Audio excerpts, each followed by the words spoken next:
Hi there, this is Neil Kilby. And Peter Schmitz. Okay, hi Peter. Today we're talking about lifetime value of customers stroke clients. Now this is incredibly important and can get overly sophisticated for a lot of people, but in fact it's really quite simple. But the most important bit is that it's something we can use, there's levers in there we can use to affect the profit of the business, the long-term valuation of it. But also, Peter, one of your most important points is COCA. Do you want to go through that and explain to people? COCA, cost of customer acquisition cost? Yes. Oh, so the cost to acquire a new customer. So obviously it's pretty easy to figure out the cost of to acquire a new customer based on the advertising methods you're using. So for example, in Facebook, it might cost you $20 to $30 to acquire a new customer. So that's the cost of acquisition. That's a one-time cost to acquire a customer for the first time.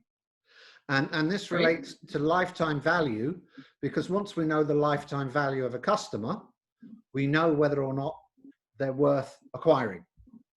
Explain, because that's you've simplified it, but tell them why. Okay, so if we spend $50 on buying a client, acquiring a customer, and that customer on the first time that they come to us, they spend $50 or gives us $50 worth of gross profit, it's not worth doing.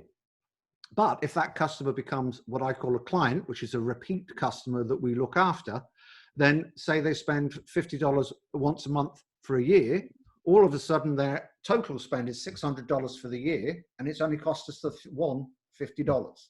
So that would be a very profitable situation. And I want to caution our audience, because it's real easy to look at the cost of acquisition. Let's say it's $50 in your example, and the customer spends $50. That doesn't mean they're profitable. That means you've got the revenue to cover the cost, but perhaps not the profit, because on a $50 spend, there's probably not $50 of profit. No, not at all. But to your point, if they remain a customer for the next 12 months and buy every month, say it's an automatic ship of some kind, now that $50 spend is very profitable, because like you said, they spent $600, and that I'm sure is profitable depending what the product or service is. Well, let's just look at what makes up customer lifetime value. Okay. There's three elements, which is it's very much as Peter's pointed out there. It's the profit on every time that somebody comes and spends some money with you, not the actual revenue. Okay. So the second thing is how often they come and spend money with you. So we were talking an amount of times per year, and the third element is how long you retain them for, which is retention, which is you may keep them for 2.5 years, which then starts to give you a lifetime value for that individual client. Okay, so now the question becomes, how do I calculate, quote, an average? Because I'm calculating it for each individual person, while that's doable, that becomes kind of an arduous task. So yeah, absolutely, it is an arduous task, and if you don't have the information, you're going back retrospectively looking at it, and we're not trying to give you more work, we're trying to give you something that you can use for the future.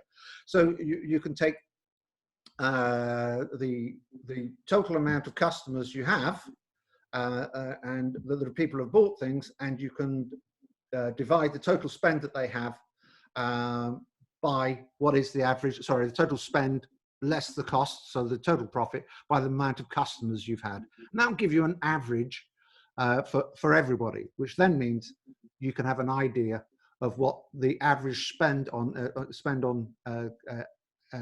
acquisition should be to get a new client. Yeah, the hardest part in the calculation is how long they remain a client. Well, because you have to have a good database to track.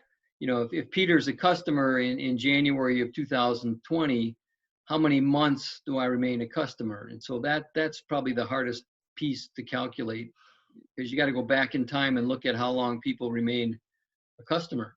Where do they drop off? Absolutely. But moving forward, okay, our job is to extend that retention time as far as we possibly can. Well, okay, that's true, but you definitely want to extend that time, but that's not part of the calculation. No, because we're looking at a retrospective, and I totally agree with you. Right, But right. one of the And I links, in one of my old clients, this is years ago, we did calculate we followed retention for a full year. It was a motor club where there was a monthly monthly membership fee, and we tracked it so we knew at the end of the year who retained and what percentages and all that. And this client had a very solid, sophisticated database for tracking it, so it was lovely. doable. And most clients, you just have to set up your database so you're tracking their purchases with a date stamp, so you can go back and look.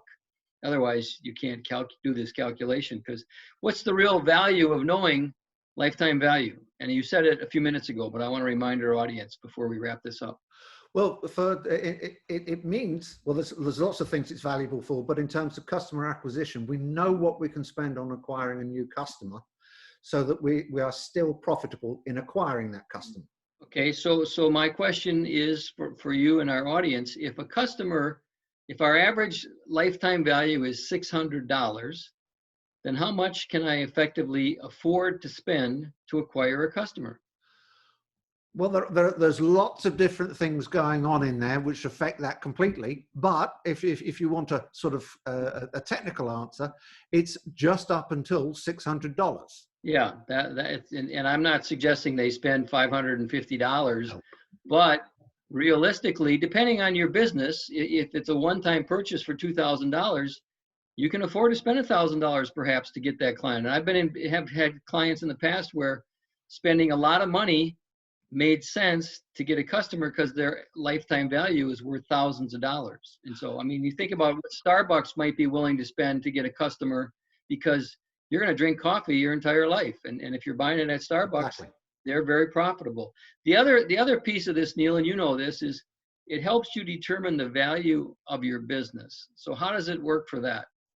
Well, the old-fashioned term for all of this was goodwill. Okay, but you can actually put numbers on it. If you understand the lifetime value of your client, you can actually say to somebody, look, this is how much, we know how long they're going to remain customer. We know how profitable they are on average. Okay, we can multiply that out, and we can say that that is the value of the business. Okay, and it's relatively risk-free, which allows you to charge more, because the less risk that's involved, the more valuable it is to both to you and the potential purchaser. Yeah, every business owner knows his list is where his business lies. That's the value of his business. It should be a asset on his balance sheet. The hardest part is to figure out what that list is worth, and you just described it. If you know your lifetime value is, let's use $600, and you have 10,000 clients, your business is worth, what is that, $600,000? No, 6 million. Okay, $6 million. So that becomes the value of your business because of your assets, if you ever wanted to sell your business. So most business owners or smaller business owners don't think of it that way. But if you ever go to the bank and want to get a loan and your customer base is worth X amount of dollars, they will consider that as one of your assets. But as you say, Peter, you need to know your numbers. Yes, you do, without a doubt. And okay. So just in wrapping this up, there were three essential things, which was the profit, the spend, but what we mean by that is actually profit. The second time is how often people come to you. So if you run a restaurant and somebody comes to you once a week, they come to you 52 times a year, as opposed to one person who comes to you only on special birthdays. Okay, and then you multiply it by what is the lifetime expectation of a customer. Now that we need to start to acquire and understand for ourselves, because if we don't have the numbers, we have to go and get it. And if we're just going forward, we have to start to accumulate it so that we actually understand what our business is. So if you start up your business yesterday and you say that my average lifetime client is 5 years, well, it's not, is it? No, it's not. Okay. No, it's not. All right. So that was the profit, the frequency, and the third one is the retention. Yeah, okay. The duration. Sometimes people call that churn, or it's the inverse of churn. Okay. So what I would say to people at the moment, if you are in our bracket of customer, the clients that we normally deal with are normally between 1 and 20 million. That's not set, but we know that if somebody's doing $1 million a year, we know that they have a business that works and a model that works, and we can work with it and tweak it. And we know that we've got a high expectation that we're going to get some great results from that. If you want to continue receiving these podcasts, press the button down below. We will send you a link. If you're not happy at any point, just unsubscribe. There's no issue, guys. But if you're enjoying what we provide, just press the button below, and we'll speak to you again soon. Thank you. Okay, thank you.